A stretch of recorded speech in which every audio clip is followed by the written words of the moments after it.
Outrage in a Missouri community and a 16-year-old boy recovering after being shot in the head after allegedly ringing the wrong doorbell. Police say last week Ralph Yarl was sent to pick up his siblings at a home, but he went to the wrong address. And that's when the homeowner of that house allegedly shot the teen.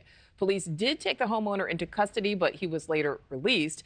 Meantime, Yarl is now out of the hospital after being there for days. But this shooting has sparked protests, with the teen's family saying they want justice. We want charges. That's what we want. If he goes free, the next black kid that's gonna ring that doorbell could get shot again. It's scary because we could have been talking about losing him. We just want justice. You know, Ralph is a good kid. He doesn't deserve what's happening to him.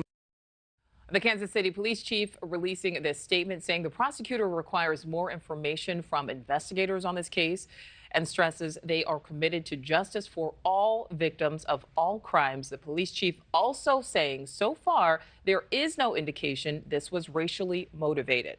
So joining us now to talk more about the case is Molly Hastings, who is not affiliated with this case, but does practice law in the state of Missouri. Molly, thank you so much for your time. At this point, we don't know much about the homeowner. We know the person was in police custody for about 24 hours before being released. We know no charges have been filed. Do we know why this person was let go in the case? My understanding is that you can hold a person without a warrant, without charges, for upwards of 24 hours before they either have to be charged or they must be released. My understanding is that this individual was actually held for an hour and 12 minutes before being released without charges. So he was not in police custody for the full 24 hours. He was released just shy of an hour and a half. And apparently the prosecutor's office is still gathering information. The police department is claiming that they are looking at directions from the prosecutor's office. Prosecutor's office is deflecting to the police department, and yet here we are 4 days later, still no charges having been filed. Okay, so Molly, 4 days later, no charges filed, but does this mean charges are now off the table? No, I don't believe there's any time frame necessary to make a decision, but I am very surprised based on what's been put out into the universe about this particular investigation that charges were not filed upon detaining this particular suspect. Okay, so your state, Missouri, does have a stand your ground law, which says someone defending their life or property does not have to retreat before taking lethal force. So kind of walk us through the process. How do investigators determine, how will they determine if the stand your ground law applies in this particular case? Well, they have to have some evidence that Ralph put the suspect in danger and that Ralph was acting unlawfully. And as a result, deadly force or potentially lethal force was necessary.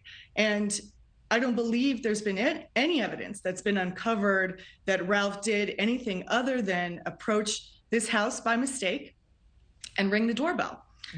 There is certainly nothing within Missouri law that would protect a homeowner under these circumstances to essentially have a reasonable belief that someone ringing your doorbell could potentially harm you or kill you. I don't believe that there is a reasonable belief here that that was possible based on what we know about this case. All right, so what kind of evidence would a homeowner need to produce to prove that they did feel they were being threatened? I mean, essentially, do we have the right to ring a doorbell, or is that private property no matter what?